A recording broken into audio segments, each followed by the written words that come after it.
କୋହଲିଙ୍କ ରେକର୍ଡ ଭାଙ୍ଗିଲେ ତିଲକ ବର୍ମା। ଶନିବାର ଚେନ୍ନାଇରେ ଇଂଲଣ୍ଡ ବିପକ୍ଷ ତୃତୀୟ ଟି20ରେ ଅପରାଜିତ 72 ରନ୍ କରି ଭାରତର ବିଜୟ ମୁଖ୍ୟ କର୍ଣ୍ଣଧାର ସାଜିଥିଲେ ତିଲକ ବର୍ମା।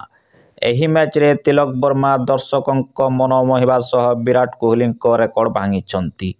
ଟି20ରେ ସର୍ବାଧିକ ରନ୍ ସଂଗ୍ରହ କରି ବିଶ୍ୱ ରେକର୍ଡ କରିପାରିଛନ୍ତି। ତିଲକ ବର୍ମା ବିରାଟ କୋହଲିଙ୍କ ରେକର୍ଡ ଭାଙ୍ଗି କ୍ରମାଗତ 4ଟି ଟି20 ଇନିଂସରେ ସର୍ବାଧିକ ରନ୍ ସଂଗ୍ରହ କରିବାରେ ସଫଳ ଭାରତୀୟ ବ୍ୟାଟ୍ସମ୍ୟାନ୍ ହୋଇପାରିଛନ୍ତି। ତିଲକ ବର୍ମା 318 ରନ୍, ବିରାଟ କୋହଲି 258, ସଞ୍ଜୁ ସାମସନ୍ 257, ରୋହିତ ଶର୍ମା 253, ଶିଖର ଧାୱନ 252ଙ୍କ ପୂର୍ବ ରେକର୍ଡ ଅତିକ୍ରମ କରିଛନ୍ତି ତିଲକ ବର୍ମା। ପୂର୍ବ 3ଟି ଟି20 ଇନିଂସରେ 19 run not out, 120 run not out, 107 run not out score କରିଥିବା ଏହି ବାମହାତୀ ବ୍ୟାଟ୍ସମ୍ୟାନ୍ ଚେନ୍ନାଇ ଟି20 ମ୍ୟାଚ୍ରେ 72 ରନ୍ କରି ଅପରାଜିତ ରହିଥିଲେ। ତିଲକଙ୍କ ଏହି ଇନିଂସ ଭାରତକୁ 5 ମ୍ୟାଚ୍ ବିଶିଷ୍ଟ ଟି20 ସିରିଜ୍ରେ ଭାରତକୁ 2-0ରେ ଲିଡ୍ ଦେବାରେ ସାହାଯ୍ୟ କରିଥିଲା।